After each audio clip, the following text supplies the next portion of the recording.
Hello everyone, this is Zukhruf from infosharing360.com।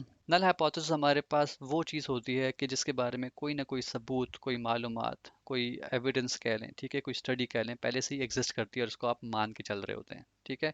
जैसे example के तौर पर अर्थ इज़ राउंड, ज़मीन गोल है, ठीक है, ये हमारे लिए एक नल हाइपोथेसिस है, ठीक है, उसको भी हम मान के चल रहे हैं।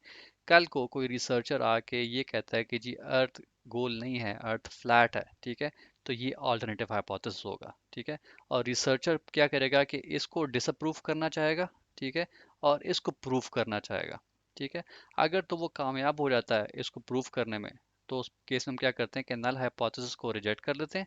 और अगर रिसर्चर नाकाम या फेल हो जाता है अपनी इस थ्योरी को प्रूव करने में कि अर्थ इज फ्लैट, तो उस केस में हम क्या कहते हैं कि researcher failed to reject the null hypothesis, ठीक है, फिर हम इसको रिटेन कर लेते हैं। जब आप ये सोचोगे कि जो एग्जांपल दी जा रही है थोड़ा मानने में मुश्किल है, ठीक है, तो इसको मैं अगर और सिंप्लीफाई करूँ तो वैसे होगा कि हमारे पास इसाक न्यूटन जो थे उनकी काफ़ी थ्योरीज और काम जो है वो एग्जिस्ट करता है हमारे पास ग्रेविटी पे, ठीक है। तो आप उसको नल हाइपोथेसिस कह लें जो उन्होंने ग्रेविटी पे काम किया। उसके बाद आइंस्टाइन आए और उन्होंने कुछ ऑल्टरनेटिव हाइपोथेसिस दी ग्रेविटी के बारे में, ठीक है, और वो कामयाब भी हो गए अपने उस ऑल्टरनेटिव हाइपोथेसिस को प्रूव करने में। तो उस केस में हमने अपने नल हाइपोथेसिस को जो है वो रिजेक्ट कर दिया, ठीक है।